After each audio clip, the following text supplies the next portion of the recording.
नमस्ते भाई। आपके सीजीएल मेंस के एग्जाम की डेट बहुत नजदीक आ रही है और ठंड इस समय पूरे भारत में पीक पर है। तो ठंड में अक्सर स्टूडेंट्स की पढ़ाई बहुत कम हो जाती है। पर मेंस जो है कोई छोटा मोटा एग्जाम तो है नहीं। और अगर ये पेपर आपका ढंग से चला जाए तो शायद आपके हाथ में एक नौकरी हो जाएगी। तो भाई आप ठंड में अपनी एफिशिएंसी बिल्कुल ना कम करें, लगातार पढ़ते रहें। और लगातार पढ़ते रहने का सबसे अच्छा तरीका है कि अगर आप बोर हो जाएं तो आप mock test, chapter wise test, quiz ये लगाना शुरू कर दें मेरे भाई, ठीक है ना। इससे मेरे दोस्तों आप अपने आप को तरोताजा महसूस करोगे, ठंड में भी लगातार पढ़ाई कर पाओगे। तो हमने इस सैटरडे संडे जो अपनी ऐप टेस्ट रैंकिंग पर, जिसे आप प्ले स्टोर से डाउनलोड कर लीजिएगा, ऑल इंडिया जो लाइव टेस्ट कराया था मेंस वाले बच्चों के लिए, ऑल इंडिया लाइव टेस्ट 2, उसका कंप्लीट मैथ का सॉल्यूशन मैं करवाऊंगा मेरे भाई। ये दूसरा लाइव टेस्ट था मेरे दोस्तों। एक लाइव टेस्ट हम पहले भी करवा चुके हैं और उसका सॉल्यूशन मैंने ऑलरेडी यहां पर करवा दिया है मेरे भाई। तो जिन बच्चों ने ये नहीं देखा है, सबसे पहले वो इसको जाके देखेंगे। ये आपको टेस्ट ट्रैकिंग यूट्यूब चैनल पर क्लास मिल रही है, आप इस चैनल को सब्सक्राइब कर ले मेरे प्यारे भाई, ठीक है। हम इस सैटरडे संडे को भी एक मेंस का फिर से ऑल इंडिया लाइव टेस्ट करवाएंगे। तो जितने भी बच्चों का मेंस का पेपर है, सब बच्चे उस लाइव टेस्ट को जाके जरूर अटेम्प्ट करें, कि बिल्कुल एग्जाम ओरिएंटेड जो है सवाल जो है आपको वहां करने को मिलेंगे मेरे दोस्त, ठीक है बच्चे। ओके, हमने बहुत आसान कर दिया है बच्चे के लिए टेस्ट लगाना आज के जमाने में, क्योंकि हम हर संडे को ऑल इंडिया फ्री टेस्ट तो करवा ही रहे हैं। लेकिन 2016 से लेकर आज तक जितने भी मेंस के पेपर हुए हैं, सभी प्रीवियस ईयर के मॉक टेस्ट मेंस के फ्री हैं। हमारी ऐप टेस्ट रैंकिंग पर जब आप यहां पे जाओगे ना, मॉक टेस्ट में एसएससी सीजीएल 2024 टीयर 2, ये प्रीवियस ईयर के 37 टेस्ट, ये सारे के सारे फ्री हैं 2016 से लेकर 2023 तक के। आप कोई भी किसी भी ईयर का जब चाहे मॉक टेस्ट यहां पर लगा सकते हैं। और उसके अलावा जो नए टेस्ट प्रीवियस ईयर के क्वेश्चंस के अलावा आपको लगाने, वो मात्र आपको 99 में इस ऐप पर मिल जाएंगे, मात्र 99 रुपीज में क्वालिटी मॉक टेस्ट। भारत में इससे सस्ते, इससे बढ़िया मॉक टेस्ट और किसी प्लेटफॉर्म पर नहीं है, ना कभी होंगे मेरे भाई, ठीक है। तो इसके लिए आपको टेस्ट रैंकिंग ऐप डाउनलोड करनी है। चलो अब शुरू करते हैं मेरे प्यारे भाई सवालों के सॉल्यूशन को। सवाल नंबर 1, इस टेस्ट का लेवल है easy to moderate. Moderate to difficult नहीं है, easy to moderate minimum level के यहां पर जो है सवाल है, क्योंकि इस बार सीटसेल का मेंस आसान आया था, इसलिए जो है इजी टू मॉडरेट ये टेस्ट बनाया है। ट्राइंगल एबीसी का एरिया 39 है। साइड बीसी पर 2 पॉइंट डी और इस प्रकार है कि बीडी डीईसी बराबर है, तो ट्राइंगल एडीसी का एरिया क्या होगा। आप ये समझिए कि भाई साहब ये ट्राइंगल ए बी सी है, ठीक है। साइड बीसी पर 2 पॉइंट इस प्रकार है डी और ई, और ये तीनों बराबर है, बी डी डी ई सी बराबर है। तो आपसे पूछा है ये जो ट्राइंगल है, यानी कि ट्राइंगल एडीसी, इस ट्राइंगल का एरिया क्या होगा, ट्राइंगल एडीसी का एरिया क्या होगा, ये आपसे पूछा है। बताओ मेरे भाई। आप जानते हैं मेरे दोस्तों, अगर पूरे ट्राइंगल का एरिया 39 सेंटीमीटर है, आपसे पूछा एडीसी का 39 सेंटीमीटर स्क्वायर पूरे ट्राइंगल का है, तो ये एक लाइन खींची है एडीसी1, तो बेस जिस रेशियो में डिवाइड होगा, एरिया उस रेशियो में डिवाइड होगा। अगर मैं बीडी को 1 मानता हूं, ये डीईसी बराबर है, तो क्या हो जाएगा, ये डी से सी तक क्या हो जाएगा, 2। तो यानी कि 1:2 का रेशियो है बीडी से डीसी का, तो एरिया भी इसी रेशियो में डिवाइड होगा मेरे प्यारे भाई, यानी कि ये 2 है। ट्रायंगल एडीसी का बेस 2 है, जबकि पूरा बेस कितना है, 3। तो 3 से 39 13 बार जाएगा, 13 दूनी 26 सेंटीमीटर स्क्वायर आंसर है, थर्ड ऑप्शन। बात खत्म, कुछ नहीं था सवाल में। एक आयताकार घास का लॉन 16 मीटर चौड़ा और 20 मीटर लंबा, इसके चारों ओर बाहर की ओर भाई ध्यान सुनना, 1.6 मीटर चौड़ा बजरी पथ है, यानी कि एक रास्ता है टहलने के लिए। रास्ते का एरिया कितना है, वैसे तो डायग्राम की कोई जरूरत नहीं है, पर आप बनाना चाहो तो जैसे ये समझिए कि ये एक आयताकार घास का मैदान है जो 16 मीटर चौड़ा है और 20 मीटर ये लंबा है, ठीक है। अब इसके चारों ओर ना इस तरीके से एक रास्ता बना हुआ है, इसके चारों ओर ये रास्ता बना हुआ है। आप बोलोगे हाँ जी सर बहुत बढ़िया, ये रास्ता बना हुआ है। ये रास्ता 1.6 मीटर मेरे प्यारे भाई चौड़ा है, ये 1.6, ये भी इधर से 1.6 हो जाएगा। तो इस रास्ते का एरिया क्या हो जाएगा मेरे भाई, आप देखो बाहर वाले रेक्टेंगल में से अंदर वाले रेक्टेंगल का एरिया घटा दें, आ जाएगा कि नहीं रास्ते का एरिया। अब आप ये सोचो कि जैसे अंदर वाले रेक्टेंगल की लंबाई ये 20 है, तो बाहर वाले की कितनी होगी भाई? 1.6 इधर से जोड़ेंगे, 1.6 इधर से जोड़ेंगे, यानी कि 1.6 प्लस 1.6 3.2 जोड़ दो, यानी कि 23.2 हो जाएगा कि नहीं? तो बाहर वाले रेक्टेंगल की लंबाई है 23.2। चौड़ाई कितनी आएगी भाई? ये देखो, अगर अंदर वाले की चौड़ाई 16 है तो 1.6 यहां से जोड़ो, 1.6 यहां से जोड़ो तो 3.2 जोड़ दो। 16 में 3.2 जोड़ दो 19.2, ये हो गया बाहर वाले का एरिया माइनस अंदर वाले का 20 गुणा 16, ये आएगा मेरे भाई। ठीक है, ऑप्शन से देखा, थर्ड ऑप्शन आंसर। क्योंकि जब आप देखोगे दशमलव के बाद, यहां तो दशमलव है नहीं, यहां 2 दूनी 4, यानी कि डेसिमल के बाद 4 आना है एंड में, और ये मेरे दोस्तों डेसिमल है नहीं, यहां तो 320 है, 4 आएगा। थर्ड ऑप्शन, बात खत्म, पूरी कैलकुलेशन की जरूरत ही नहीं है। सवाल नंबर 3 देखिए, एक गुब्बारा 200 मीटर की ऊंचाई पर मंडरा रहा, भाई गुब्बारा भी मंडरा रहा है। एक झील पर नाव में सवार एक आदमी 45 डिग्री की ऊंचाई पर इसको देख रहा है। 100 सेकंड के बाद वह 30 डिग्री के एलिवेशन एंगल पर देखता है, नाव की स्पीड क्या है? तो भाई ये सवाल भी आसान है, इसमें कुछ भी नहीं है। आप ऐसे समझिए कि जैसे मेरे प्यारे बच्चों, ये गुब्बारा है, ये गुब्बारा 200 मीटर की हाइट पर जो है आराम से उड़ रहा है। अब एक आदमी है, जो ये झील है, झील में एक आदमी जो है बोटिंग कर रहा है ना, झील में इस तरीके से आदमी जो है बोटिंग कर रहा है झील में। क्लियर है? आप बोलोगे हाँ जी सर बहुत बढ़िया, ये झील है। तो वो देखता है 45 डिग्री की ऊंचाई पर गुब्बारे को देखता है। सपोज जो आदमी यहां पर है पॉइंट ए पर, उसने देखा कि गुब्बारा 45 डिग्री के एंगल पर है। 100 सेकंड के बाद 30 डिग्री के एलिवेशन एंगल पर देखता है। एलिवेशन एंगल कम हो गया, यानी कि आदमी दूर गया होगा। सपोज आदमी यहां आ गया पॉइंट बी पर, अब उसने देखा 30 डिग्री के एलिवेशन एंगल पर, 30 डिग्री के एलिवेशन एंगल पर देखा, यानी कि आदमी को ए से बी तक आने में जो है वो 100 सेकंड का टाइम लगा, 100 सेकंड का टाइम लगा है बच्चे। आदमी की स्पीड क्या है? स्पीड निकालने के लिए मेरे प्यारे भी आपको डिस्टेंस पता करने को, स्पीड बराबर डिस्टेंस बटे टाइम। अगर 45 डिग्री के सामने 200 मीटर है तो ये डिस्टेंस भी 200 मीटर ही आ जाएगा। बड़े वाले राइट एंगल को देखो, 90 है ना, 30 डिग्री के सामने 200 मीटर है, 30 के सामने 200, तो ये पूरा 60 हो जाएगा, पूरा 60। तो 60 के सामने 200 रूट 3 आ जाएगा, 200 रूट 3 आ गया मेरे भाई, 200 रूट 3। तो ए से बी तक की डिस्टेंस कितना है कि 200 रूट 3 में से 200 घटा दो, 200 रूट 3 में से 200 मीटर घटा दो, टोटल डिस्टेंस है मीटर में। टाइम लगा ए से बी तक जाने में 100 सेकंड, तो स्पीड आ गई 100 से डिवाइड कर देंगे मेरे प्यारे भाई, यानी कि 2 अंडर रूट 3 माइनस 2। क्लियर है? आप बोलोगे हाँ जी सर। रूट 3 कितना होता? रूट 3 होता है 1.73, तो इसका दुगना मेरे दोस्तों 3.464 होगा -2, यानी कि ये आ गया अप्रोक्स 1.464 मीटर पर सेकंड। ये आ गया कि रूट 3 की वैल्यू जो होती है वो 1.732 होती है, 1.464 के अप्रोक्स डेढ़ आएगा 1.5, तो 1.5 मीटर पर सेकंड आ जाएगी बच्चे। क्लियर है? आंसर लगभग में है, एग्जैक्ट तो आएगा नहीं यहां से। ये देखिए सवाल नंबर 4, अगर अल्फा बीटा 105 डिग्री के बराबर है, 4 अल्फा 3 बीटा है, तो sine square alpha plus cos square beta. तो यहां से बच्चों अल्फा बटे बीटा बराबर 3/4 ये आएगा। अब आपको क्वेश्चन सॉल्व करना है तो अल्फा बीटा की वैल्यू निकालनी है। अल्फा बीटा का रेशियो 3/4 है, तो टोटल कितना आएगा? 3 4 7, 7 की वैल्यू 105 डिग्री है, यानी कि 15 गुना।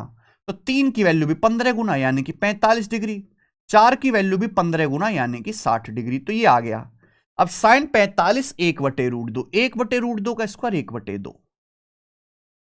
कॉस 60 डिग्री, कॉस 60 डिग्री का मान मेरे प्यारे भाई 1/2, कॉस 60 डिग्री 1/2, 1/2 का स्क्वायर 1/4, 2/4 प्लस 1/4 यानी कि 3/4। तो इस सवाल का आंसर है चौथा ऑप्शन 3/4। ठीक है, आइए सवाल नंबर 5। मैंने पहले बोला कि ये टेस्ट इजी टू मॉडरेट है। पिछला वाला टेस्ट जो मैंने टेस्ट 1 कराया वो डिफिकल्ट है, और जो मैं अगला टेस्ट बनाया हूं वो मॉडरेट है मेरे भाई। ठीक है, यदि x की पावर 1/3 प्लस y की पावर 1/3 माइनस z की पावर 1/3 जीरो है, तो इसका मान क्या होगा? आपको पता है, अगर a plus B plus C zero है तो a³ plus b³ plus c³ बराबर 3abc। आप ये समझो मेरे प्यारे बच्चे कि ये a है, ये b है, और ये भी c है ना। आप इसको ऐसे लिख लो आप इसको ऐसे लिख लो, ये ठीक है ना। अगर a plus B plus C 0 है तो A cube plus B cube plus C cube बराबर 3abc। अब मैं इसका क्यूब करूंगा, x की पावर 1/3 का क्यूब करूंगा x, मैं इसका क्यूब करूंगा y, मैं इसका क्यूब करता हूं मेरे प्यारे में माइनस जेड बराबर 3abc। 3abc मतलब 3 x की पावर 1/3 y की पावर 1/3 और माइनस जेड की पावर 1/3। आप बोलोगे हां जी सर बिल्कुल सही, ठीक है ना, गुणा माइनस जेड की पावर 1/3। आप बोलोगे जी सर बिल्कुल सही, ठीक है, कोई प्रॉब्लम। अब अगर मुझे हटाना है तो दोनों तरफ से क्यूब कर लीजिए, 1/3 हटाना है तो x plus Y minus Z की पावर 3 क्यूब कर लेंगे, तो 3 का क्यूब 27 और वही यहां क्यूब, ये क्यूब रूट हट जाएगा, एक्स वाई जेड माइनस तो रहेगा ही रहेगा, ठीक है। अब ये इधर आ जाएगा तो x plus Y minus Z का cube plus 27 X Y Z बराबर 0। इस सवाल का आंसर 0 हो गया। ये ऑलरेडी प्री के पेपर का पूछा हुआ सवाल है। सवाल नंबर 6, तांबे और टिन का 750 किलोग्राम मिश्रण में 25% टिन है, कितना टिन मिलाया जाए कि मिश्रण में 70% हो जाए? How much tin must be added that it become 70% of mixture. देखो ये सवाल तो वैसे रेशियो से भी हो जाएगा, एलिगेशन से भी हो जाएगा, आप टिन पे एलिगेशन लगा लो। हमारे पास ऑलरेडी 750 किलोग्राम कॉपर और टिन का मिक्सचर है, जिसमें टिन कितना है 25%, 25% टिन है। हमने ऐड किया, हमने जो चीज ऐड की है उसमें 100% टिन है, 100% टिन यू आर एडिंग, और फाइनली जो मिश्रण बनेगा उसमें कितना टिन होना चाहिए 70%। तो किस अनुपात में ऐड करेंगे? 100 में से 70 घटाएंगे 30 और 70 में से 25 घटाएंगे मेरे प्यारे भाई, तो आ जाएगा 45, यानी कि 2:3 आ गया मेरे भाई, 2:3। अब यहां पे आप ये कह सकते हैं 2 की वैल्यू 750 किलोग्राम है, ठीक है, तो 3 की वैल्यू कितनी आएगी मेरे प्यारे भाई?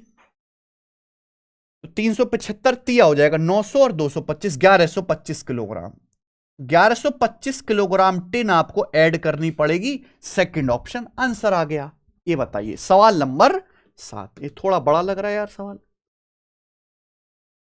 रचित ने मिठाई के 12 बॉक्स खरीदे और उसे उसके साथ 2 बॉक्स मुफ्त मिले। रचित ने गया 12 डब्बा जो बर्फी लेके आया, 2 डब्बा वाको बर्फी फ्री मिली।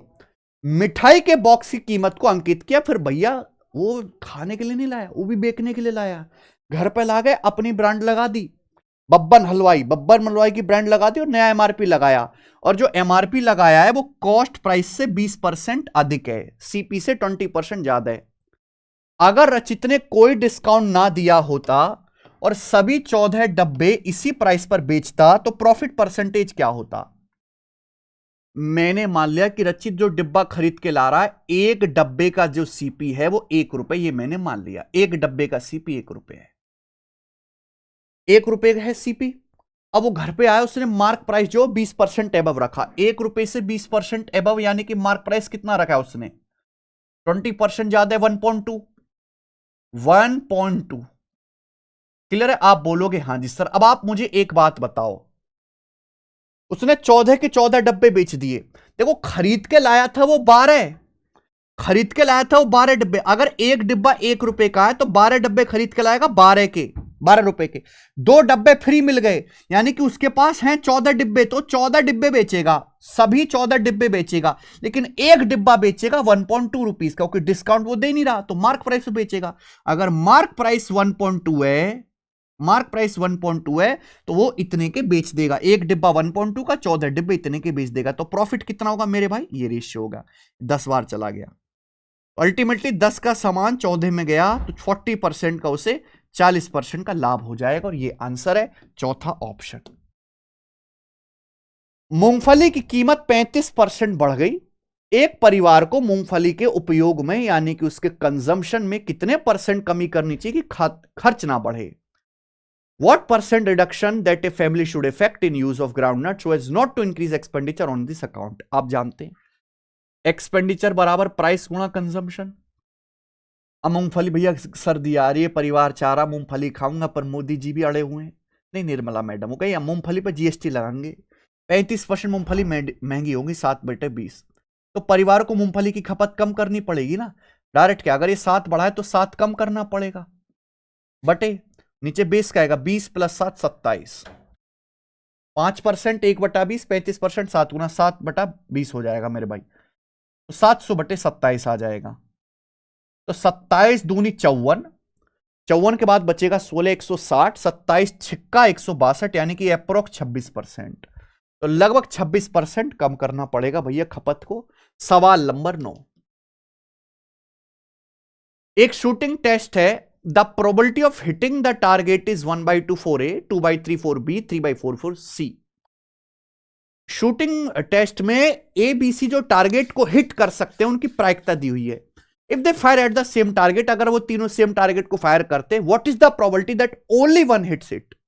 क्या संभावना कि केवल एक ही से मारेगा मेरे भाई। 3 लोगों की एक टारगेट को हिट करने की बंदूक से प्रोबेबिलिटी दे रखी है, तीनों एक साथ फायर करते हैं, तो क्या संभावना है, कितनी प्रायिकता है कि केवल एक ही हिट करेगा। देखो या तो कैसे हो सकता है, हो ये सकता है कि ना ए हिट करे ना बी हिट करे, यानी कि सी हिट कर जाए।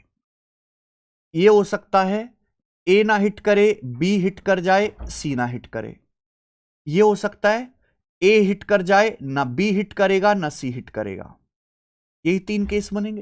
ये तीनों केस वो हैं जिनमें केवल एक ही आदमी, मेरे प्यारे भाई, एक ही आदमी हिट करेगा टारगेट को, और इन तीनों केसों को ऐड करना पड़ेगा मेरे भाई, ठीक है ना। क्लियर है। तीनों, ये 3 अलग अलग केस हैं और इनमें से एक ही होना चाहिए, तो तीनों को हमें ऐड करना पड़ेगा। तो भैया अगर ए के किसी टारगेट को हिट करने की प्रोबेबिलिटी 1/2 है, तो ना हिट करने की क्या आएगी, 1 में से घटाना पड़ेगा 1/2। बी के ना हिट करने की प्रोबेबिलिटी कितनी आएगी, अगर हिट करने की प्रोबेबिलिटी 2/3 है, तो ना हिट करने की 2/3 घटा दो, 1 में से 2/3 घटाएंगे 1/3। सी के हिट करने की प्रोबेबिलिटी 3/4। ऐसे ए के ना हिट करने की 1/2, बी के हिट करने की प्रोबेबिलिटी 2/3 है, सी के ना हिट करने की 1 - 3/4 1/4 प्लस ए के हिट करने की प्रोबेबिलिटी 1/2 है, बी के ना हिट करने की 1 में से 2/3 घटाएंगे 1/3, 1 में से 3/4 घटाएंगे 1/4। तो नीचे आ जाएगा भैया 2 × 6 = 24, और ऊपर आ जाएगा यहां पे 3 और 2 5 1 6, तो 6/24 यानी कि 1/4 इसका आंसर आ जाएगा। पहला ऑप्शन ठीक है बच्चे, 1/4। और ये आसान सवाल था, चांसेस हैं इसके आने के। दो संख्याओं का सम 35 है, उनका गुणनफल 150 है। Find the HCF of sum of their reciprocal and difference of their reciprocal. उनके रेसिप्रोकल के सम और रेसिप्रोकल के डिफरेंस का एचसीएफ बताओ। ये क्या बवाल है। दो संख्याओं को जोड़ के 35 आ रहा है, गुणा करके 150, 150 मतलब 30 पंजे 150, 30 और 5 है संख्याएं। भाई मैंने डायरेक्ट संख्याओं की शकल बता दी, 30 और 5। 30 और 5 को जोड़ोगे 35 आएगा, गुणा करोगे 150 आएगा। अब इनके रेसिप्रोकल का सम क्या आएगा, 1/30 + 1/5 यानी कि 7/30। अब इनके रेसिप्रोकल का डिफरेंस कितना आएगा मेरे भाई, 1/30 डिफरेंस 1/5, बोलो 6/30 और 1/30, 5/30, 1/6 ये आएगा मेरे भाई 1/6। ठीक है, 6/30 और 1/30, तो 5/30 आ जाएगा 1/6। अब ये रेसिप्रोकल का सम है, रेसिप्रोकल का डिफरेंस है। आपसे इनका एचसीएफ पूछा है, आपसे क्या पूछा है इनका एचसीएफ, बताओ कौन करेगा। व्युत्क्रमों का योग 7/30 और डिफरेंस आ जाएगा 1/6। जल्दी से बताइए एचसीएफ। देखो अगर आपको एचसीएफ निकालना है फ्रैक्शन का, अगर आपको फ्रैक्शन का एचसीएफ निकालना है, तो आप न्यूमरेटर का एचसीएफ ले लीजिए। न्यूमरेटर 7 और 1 का एचसीएफ 1, और डिनोमिनेटर का एलसीएम, वह संख्या जो 30 और 6 दोनों से डिवाइड होती है 30। तो 1/30 सवाल का आंसर है सेकंड ऑप्शन। बात खत्म। 2 पाइप पी और क्यू एक टंकी को 18-24 मिनट में भर सकते हैं। दोनों पाइप खोले जाते हैं, लेकिन कुछ समय बाद स्लो पाइप को बंद कर देते हैं, यानी कि क्यों स्लो है। टंकी स्टार्टिंग से 12 मिनट में भर जाती है, स्लो पाइप कब बंद किया गया। देखो मेरे भाई, 2 पाइप हैं पी और क्यू। पी 18 मिनट में भर सकता है, क्यू 24 मिनट में भर सकता है। ठीक है, हमने दोनों पाइप खोल दिए। कुछ समय के बाद क्यू ज्यादा टाइम लेता है तो क्यू इज स्लो पाइप, इसको बंद कर दिया। टंकी 12 मिनट में भर जाती है। तो स्लो पाइप कब बंद किया गया आप बताओ? यानी कि जो हमारा पाइप पी है ये तो ऑल टाइम ओपन है। पाइप पी पूरी टंकी 18 मिनट में भरता है, 1 मिनट में भरेगा 1/18। ये जो पाइप पी है 12 मिनट में कितना भरेगा 2/3। तो पाइप पी ने 2/3 टंकी भरी होगी, यानी कि बची टंकी 1/3 टंकी किसने भरी होगी? क्यू ने। अब क्यू पूरी टंकी 24 मिनट में भरता है तो क्यू 1/3 टंकी भरेगा 8 मिनट में, यानी कि क्यू को 8 मिनट चला के बंद किया होगा। ऐसे कर सकते हैं, जरूरी नहीं कि आप हमेशा एलसीएम ही लें। मगध एक्सप्रेस 192 मीटर लंबे एक स्टेशन से पूरी तरह गुजरने में 18 सेकंड और 124 मीटर लंबे दूसरे स्टेशन से गुजरने में 15 सेकंड का टाइम लेती है। मगध एक्सप्रेस की लंबाई बताइए। बहुत बढ़िया। देखो, जब भी कोई ट्रेन किसी स्टेशन को क्रॉस करती है तो पहले ट्रेन खुद की लंबाई पार करेगी प्लस स्टेशन की लंबाई पार करेगी। यह बात आप समझना, खुद की। और ट्रेन तो चलती है बेटा, स्टेशन तो चलता नहीं है। आपको यहां पे दो केस दिखाए गए, दोनों में डिस्टेंस में डिफरेंस कितने का है मेरे प्यारे भाई? 192 और 124, 68 मीटर का। और टाइम में डिफरेंस कितने का मेरे प्यारे भाई? 18, 15, 3 सेकंड का। यानी कि जो ट्रेन है वो 3 सेकंड में 68 मीटर जाते, 3 सेकंड में 68 मीटर जाती है। आप यहां से ट्रेन की स्पीड भी बता सकते हैं। अब चाहे पहला केस ले लो चाहे दूसरा। अगर मैं दूसरा केस लेता हूं, मुझे पता चलेगा टाइम में डिफरेंस 3 सेकंड का, डिस्टेंस में 68 मीटर का। दूसरा केस ले तो टाइम 15 सेकंड में कितना जाएगी ये ट्रेन? 15 सेकंड में तो 15 सेकंड में जाएगी मेरे दोस्तों 5 गुना 340 मीटर। यानी कि ट्रेन 340, 68 पंजे 340 मीटर जाती है और ट्रेन 124 मीटर लंबे स्टेशन को पार करती है। यानी कि ट्रेन ने खुद की लंबाई को और 124 मीटर लंबे स्टेशन को पार किया। तो ट्रेन की लंबाई क्या होगी? 340 में से 124 घटाएंगे तो 216 आ गया। 216 मीटर आंसर है, थर्ड ऑप्शन। ठीक है जी। आइए, एक क्लास में लड़कों की संख्या लड़कियों से 10 ज्यादा है। लड़कों और लड़कियों के एवरेज वजन 48 और 32 हैं। क्लास में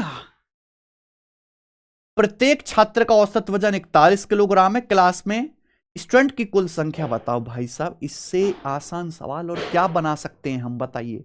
एवरेज वेट का सवाल है, एलिगेशन लग जाएगा। भाई एक क्लास में बॉयज भी पढ़ रहे हैं और गर्ल्स भी पढ़ रहे हैं।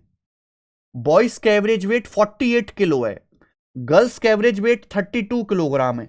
जबकि पूरी क्लास का average weight of each student in class, boys plus girls, student मतलब बॉयज प्लस गर्ल्स का जो एवरेज वेट है 41 है। तो बॉयज गर्ल्स की संख्या का रेशियो क्या है? 41 माइनस 32 9। 48 में से 41 घटाएंगे 7 ही आ गया, 9:7। आपसे पूछा है स्टूडेंट की कुल संख्या, स्टूडेंट हो जाएंगे 9 + 7 16, boys plus girls total student 16 हो गए। तो जो भी आंसर आएगा वो 16 का मल्टीपल आएगा। 16 का मल्टीपल एक ही ऑप्शन है, ये दूसरा उत्तर आ गया। बात खत्म। हमें करने की जरूरत नहीं है। क्या है बेटा? आइए, ए और बी ने 92,500, 1,12,500 से बिजनेस शुरू किया। उनके द्वारा प्रॉफिट में बी का हिस्सा 9,000 है। तो कुल लाभ बताओ। देखो मेरे भाई, जो प्रॉफिट होता है ना, अगर दो लोग बिजनेस शुरू करते हैं, टाइम का तो कोई जिक्र नहीं है, तो प्रॉफिट डिवाइड होगा इन्वेस्टमेंट के रेशियो में। जो आदमी जितना पैसा इन्वेस्ट करेगा उसको उतना प्रॉफिट मिलना चाहिए। अब ए और बी दो लोग हैं, इन्होंने किस रेशियो में पैसा इन्वेस्ट किया है आप मुझे बताओ। किस रेशियो में? ये कट जाएगा 2 0 से 2 0, 25 से 1000 जाएगा 40 बार, ये 75 का में 37 बार जाएगा भाई ये। और 25 से 1000 जाएगा मेरे दोस्तों 40 बार, 125 5 बार, ये 45 बार जाएगा, 3745 ये आया मेरे भाई। तो ये ए और बी के इन्वेस्टमेंट का रेशियो है। तो ए और बी के प्रॉफिट का रेशियो भी यही आएगा, 37 और 45। या बी का जो प्रॉफिट है 9,000 रुपीज है बी का। आपसे पूछा है कुल प्रॉफिट, तो ए का आ जाएगा भैया 45 की वैल्यू 9,000 है, डबल, तो 37 की वैल्यू भी डबल 7400। कुल प्रॉफिट आएगा 9,16,400 रुपए। थर्ड ऑप्शन कुल प्रॉफिट आ गया मेरे बच्चों।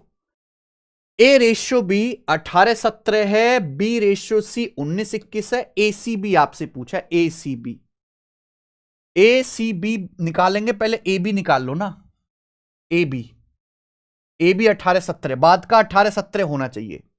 देखो यहां ए पहले है और ये बी बाद में, मुझे ए बी पता है 18-17, तो ए बी 18-17 होना चाहिए पहला और तीसरा नंबर। 18-17 ये नहीं है, 18-17 ये नहीं है। ये देखिए ये 18-17 है, इससे कट रहा है 342 है भाई, 19 से कट रहा है बेटा, 19 से कम 19 और 15-19 152 और 19 एकम 19 बच जाएगा मेरे प्यारे भाई। यहां पर ये 19 ये कट ही नहीं रहा, गलत, ये वाला आंसर है। 18 19 से काटोगे, 19 से कम 19 18, ठीक है भैया, 15-19 152 और यहां पे 19 से कम 19 बचेगा 13, 19 7 133, 18-17 हो रहा है, उत्तर आ गया, बात खत्म। चलिए 7 फरवरी 2022 से 20 अप्रैल 2022 का टाइम के लिए 2000 रुपए पर 8.25% की दर से सिंपल इंटरेस्ट बताओ। आपको 2000 रुपए पर ब्याज निकालना है मेरे बच्चों। ब्याज की दर है 8.25%। कितना होता है 8 + 0.25 का मतलब 1/4। 8 चौक 32 33/4% ये ब्याज की दर है। Multiply by time, multiply by time, जो कुछ भी आएगा मुझे नहीं पता। आंसर में 33 आ रहा है, 33 11 का मल्टीपल आएगा, 11 का मल्टीपल ये एक ऑप्शन है, बात खत्म 33। वैसे भी यहां 46 दिन का ये जो जब भी ऐसे सवाल आते हैं ना मेरे भाई, जब भी ऐसे सवाल आते हैं, एग्जामिनर हमेशा 46 डेज या इसके मल्टीपल पे क्वेश्चन बनाता है। Sorry 73 days, 73 days. इस 73 डेज का मतलब होता है 1/5 ईयर, ठीक है। 73 का मतलब 1/5 साल, 140 का मतलब 2/5 साल, 219 का मतलब 3/5 साल, और यहां पे लगभग मुझे 73 दिखाई देंगे। फरवरी, मार्च, अप्रैल, नहीं ये तो और भी, हाँ ठीक है ठीक है, ओके। तो इसका आंसर होना चाहिए मेरे प्यारे भाई 33। बहुत आसान सा सवाल है, ठीक है भाई। तो बिना आप कुछ करे ही ये सवाल आसानी से निकाल सकते हैं। सवाल नंबर है आपके सामने 17। देखो कितने जल्दी जल्दी हो रहे हैं। नीचे दी गई टेबल में एक बच्चों के अलग अलग सब्जेक्ट में मार्क्स बताएं आउट ऑफ 100। अच्छा, 5 marks are to be deducted from each subject due to shortage of attendance. अरे रे, हर बच्चे के 5 नंबर काट दिए जाएंगे अटेंडेंस की शॉर्ट की वजह से। और the net average of mean, median and mode of the marks obtained. Net average क्या होगा? देखो अगर हर बच्चे के यहां 5-5 नंबर डिडक्ट होंगे ईच सब्जेक्ट से बोला है, तो 85 हो जाएगा, 80 हो जाएगा, इसके मार्क्स से 75 रह जाएंगे, ये 80 रह जाएंगे, और ये बच्चों 90 रह जाएंगे, 90। क्लियर है? आप बोलोगे हाँ जी सर बहुत बढ़िया। तो मीन मीडियन मोड निकालना है, इस डाटा का मीन मीडियन मोड निकालना है, तो 80 यहां पे 2 बार आ रहा है, तो मोड तो 80 हो जाएगा। अगर यहां पे ये मोड आ गया मेरे भाई, मोड, अगर मैं यहां से मीडियन निकालूं तो आप मुझे बताओ मीडियन क्या आएगा? मीडियन यानी कि बढ़ते हुए क्रम में लिख लो, बढ़ते हुए क्रम में लिखोगे 5 संख्याएं, तो सब 75, 80, 80, 90, नहीं 85 और 90 हो जाएगा ना। तो यानी कि बीचों बीच में यहां पे ये नंबर आ रहा है, यानी कि मीडियन भी आपका 80 हो जाएगा, मीडियन भी। अब मुझे निकालना है मीन। जब मुझे यहां से मीन निकालना है, तो मीन निकालने का बेस्ट तरीका क्या? आप मीन को 80 मान लीजिए कि माना मीन 80 है। अब 80 से चेक करो, ये 5 ज्यादा है, ये 5 कम है, और मेरे प्यारे भाई 10 ज्यादा है, ठीक है भाई। तो यानी कि नेट डेविएशन आ रहा है 10, के कटेगा तो सभी में बटेगा, 5 लोग हैं यानी कि 82 आ जाएगा आपका। डेविएशन मेथड से निकाल लिया मैंने मीन 82। और आपसे मीन, मीडियन और मोड का क्या पूछा है? नेट एवरेज पूछा है, तो तीनों को जोड़ के आपको बटे 3 कर देना है, यानी कि मेरे प्यारे भी 242/3 आएगा। तो 80:2/3 आ गया, यानी कि 80.6666 आएगा। ऑप्शन नंबर 3 करेक्ट है, और ये आसान सवाल था, बिल्कुल भी मुश्किल नहीं था। सिंप्लीफाई कर दो भाई इसको। क्या ये सिंप्लीफाई कर सकते हैं आप? बोर्ड मास का सवाल है तो सबसे पहले ये ब्रैकेट सॉल्व करते हैं ना। ब्रैकेट सॉल्व करेंगे तो देखिए 3 से 3 कट जाएगा, 2/5, 2/5 डिवाइडेड बाई 2/5 ये आपका 1 हो जाएगा। 1 2/5 डिवाइडेड बाई 2/5 1 हो गया। 1 की 3/2 में गुणा करेंगे 3/2, 3/2 में से 1 घटाएंगे 1/2, ये 1/2 आ गया। अब तो कुछ है नहीं, तो 1.8 प्लस 2 गुणा 3/2 गुणा 1/2 और ये ब्रैकेट भी 1/2 का हो गया। ठीक है, 2 से 2 कट गया तो 1.8 प्लस 3/4, 3/4 यानी कि 0.75, तो 18/7 ये 25 आ गया, 2.55 हो गया मेरे भाई।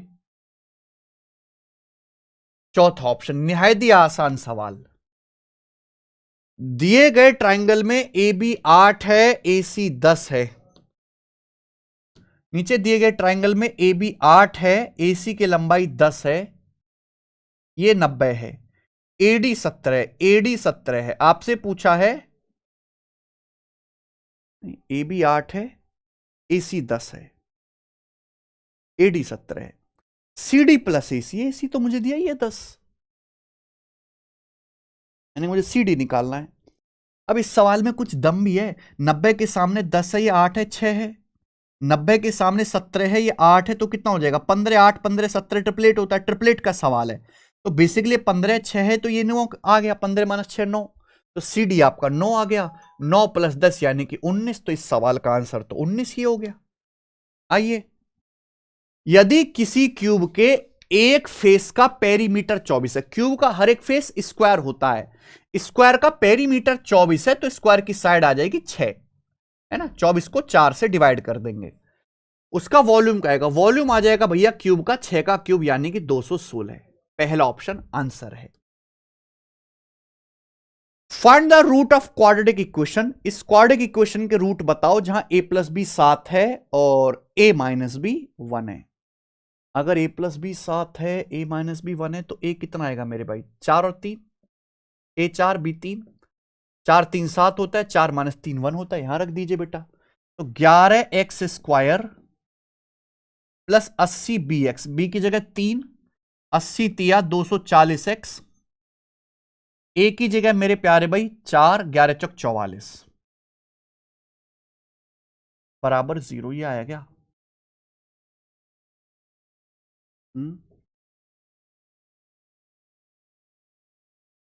कुछ गड़बड़ तो नहीं? 11x² प्लस बी की जगह ए 4 है, बी 3 है, हाँ ठीक तो है। तो हमें यहां से निकालना है x की वैल्यूज। अब फॉर्मूला तो नहीं लगाएंगे क्योंकि आसानी से निकलना है ना, मैं चेक करूंगा यहां से। ठीक है जी, क्या सेटिस्फाई यहां पे कर सकता है? सोचो आप। देखो, ऐसी दो संख्या जिनकी गुणा करने पर 11 × 44 आ जाए, 11 × -44 आए, जोड़ने पर 240 आए, तो 44 को आप क्या लिख सकते हो मेरे प्यारे भाई? 44 का मतलब 11 × 4 ही आ जाएगा। ऐसी दो संख्याएं 44 × 11, 4 का मतलब 2 × 2 आ गया ना। तो 11 11 में 121 दूनी 242 और 2 आ गए बेटा। 11 11 में 121 दूनी 242 और माइनस का 2, ये आ गया। ये ऐसी दो संख्याएं जिनकी गुणा करूंगा तो ये आएगा बेटा। 11 11 में 121 दूनी 242 और ये 2 रहने दिया मैंने। और इनको अगर मैं जोड़ दूं, अगर मैं इनको जोड़ देता हूं 242 और -2 को, तो प्लस का 240 आ गया, यानी कि यही ऐसी दो वैल्यू हैं। अब मेरे भाई x² में 11 से गुणा है तो आपको 11 से भाग करना पड़ेगा। जो भी वैल्यू आई है मेरे भाई उसका आपको साइन रिवर्स करना पड़ेगा। ठीक है ना, जो भी वैल्यू आई है उसका साइन रिवर्स करना पड़ेगा, यानी कि माइनस और ये आ जाएगा प्लस। तो ये माइनस का 22 और ये प्लस का 2/11 सवाल का आंसर होना चाहिए। ठीक है, ये मुझे आंसर में नहीं दिखाई दे रहा है, यानी कि हमें लग रहा है इस सवाल के ऑप्शंस गड़बड़ हैं। ए 4 होना चाहिए, बी 3 होना चाहिए। तो यहां ऐसी दो संख्याएं ढूंढनी है जिनकी गुणा करने पर 11 × -44 है, जोड़ने पर प्लस का 240 आए बेटा, प्लस का, जब प्लस का आएगा तो 11 11 में 121 दूनी 242 और माने 242 माने 240, जो भी आएगा साइन रिवर्स करना पड़ेगा। तो बेटा यही सही आंसर है, यहां ये वाला ऑप्शन गलत है, ये माइनस का 22 आएगा और ये प्लस का 2/11 आएगा। ये जो है इस सवाल का ठीक आंसर होना चाहिए। ठीक है भाई, सवाल बढ़िया है, तगड़ा है। 22 क्वेश्चन कर लिए हमने जल्दी से। सवाल नंबर 23, ये 22वां, कुछ 20 के बाद 22वां आ गया ना, 21वां छूट गया यार, 21वां सवाल लगाना पड़ेगा। केशव देखना, इसका 21वां सवाल लगाना, 21वां सवाल लगाओ इसका। ठीक है भाई, तो ये सवाल था, रह गया था, कर लेते हैं। यदि 5 sine square minus 13 sine x plus 6 बराबर 0 है तो सेक एक्स माइनस 10x। अभी सवाल त्रिकोणमिति का है और क्वाड्रेटिक इक्वेशन यहां पे सॉल्व करनी है, और यहां पे कोई ज्यादा मेहनत की जरूरत भी नहीं है कि यहां पे साइन एक्स ही दिया हुआ है। तो आप ऐसी दो वैल्यू ढूंढो मेरे भाई जिनको गुणा कर दूं तो 30 आए और जोड़ दूं तो माइनस का 13 आए। 5 10 या 30 होता है बेटा, गुणा कर दूं तो 30 आएगा, लेकिन जोड़ के माइनस 13 आना चाहिए, तो -10 और -3 आएगा बेटा। अब जो भी स्क्वायर वाले का कोफिशिएंट होगा 5 5 से आपको डिवाइड करना है। ठीक है भाई, और ये वैल्यू जो भी आएंगी इनका साइन रिवर्स करना है, माइनस का प्लस, प्लस का माइनस, ये दो वैल्यू आएंगी। ये तो पॉसिबल ही नहीं है, इस साइन का मान एक से बड़ा होता ही नहीं, साइन की रेंज -1 से +1 तक होती है। तो साइन एक्स आ गया 3/5, साइन एक्स आ गया 3/5। साइन होता है मेरे पैर परपेंडिकुलर बटे हाइपोटेनस, तो बेस आ जाएगा आपका 4, क्योंकि 3 4 5 आपका ट्रिपलेट है। पूछा है सेक एक्स माइनस 10x, तो सेक मतलब हाइपोटेनियस बटा बेस, 10 मतलब परपेंडिकुलर बटा बेस 3/4, तो 5/4 माइनस 3/4, यानी कि सवाल का आंसर आपका आ जाएगा, सेक एक्स आ जाएगा आपका हाइपोटेनियस बटा बेस। 10x मेरे दोस्तों यहां आ जाएगा आपका परपेंडिकुलर बटा बेस। कुछ गड़बड़ है, गड़बड़ है, गड़बड़ है। 5/4 माइनस 3/4, हाँ 2/4 आ तो गया, 1/2 आंसर है। ठीक है जी, 1/2 इस सवाल का आंसर आ गया। आसान से सवाल था, ये रह गया। चलो आगे कर लेंगे, अब 22 हो गए। सवाल नंबर 23, हाँ जी, कौन करेगा सवाल? प्रिंस ने 13,600 रुपया में एक साइकिल खरीदी। उसने पाया कि साइकिल चलाना मुश्किल है यार, साइकिल चल नहीं रही। फिर वो मरम्मत करने के लिए दुकान पर गया, मरम्मत पर 1500 रुपये खर्च किए, नई चेन लगवाई साइकिल में। फिर साइकिल को 14,000 में बेचने का फैसला किया, क्या बेच दूंगा, भाड़ में गई, नहीं लेंगे। तो बताओ कितने % का नुकसान हुआ? 13,600 की खरीदी थी, 1500 रुपये मिस्त्री को दे दिए, तो कितना हो गया मेरे भाई? ये हो गया 15,100 रुपया की साइकिल, और बाद में फाइनली वो 14,000 रुपये में बेच दी, तो नुकसान हो गया मेरे भाई। ये तो भयंकर वाला नुकसान हो गया। कितने का? 1,100 रुपये का नुकसान हो गया मेरे दोस्त, 15,100 रुपये पर। ठीक है जी, और परसेंटेज में कितना आ गया? इंटू 100%। ये क्लियर है, ठीक है, ये कट जाएगा मेरे भाई 2 0 से 2 0, तो 1100/151 आ गया। 60 और ये 30 वाले तो आंसर है नहीं, आंसर इन दोनों में से एक होगा। 1100/151 मतलब 7 बार जाएगा, 15 सत्ते 105, 1,050 और 7 1,057, 1,057 है, 43 बचेगा 43। ठीक है मेरे भाई, तो ये कितनी बार जाएगा फिर? ये मेरे दोस्तों आपका 2 बार जाएगा, यानी कि अप्रोक्स 7.28% के आसपास आएगा अप्रोक्स। पहला वाला ऑप्शन यहां से करेक्ट बनता है।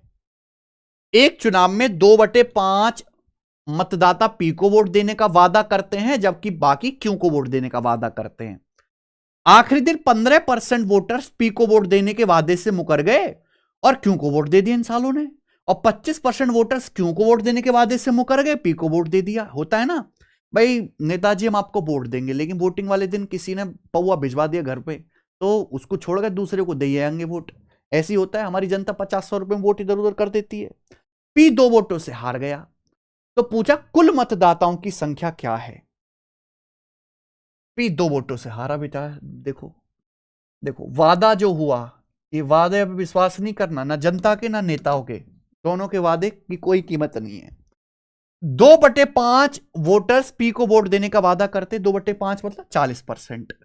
तो 40% ने पी को प्रॉमिस किया वोट देने का, बाकी 60% ने क्यू को वोट प्रॉमिस किया है।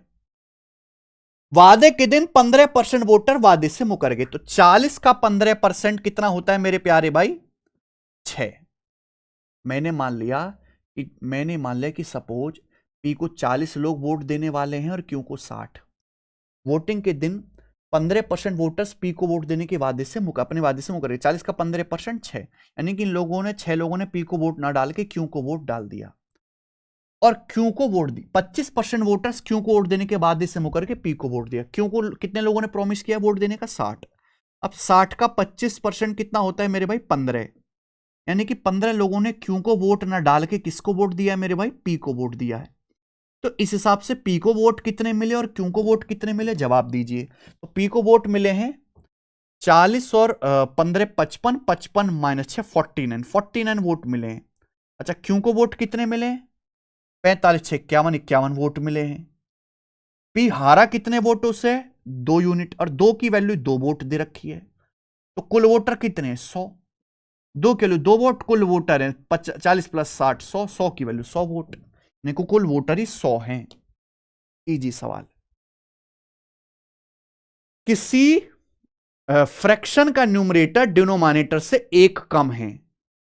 अगर न्यूमरेटर में 3 जोड़ा जाता है, हर में 1 घटाया जाता है, तो ये 5/2 हो जाते। भिन्न ज्ञात कीजिए। जब भी ऐसा सवाल आए 90% ऐसे क्वेश्चन ऑप्शन से हो जाते हैं।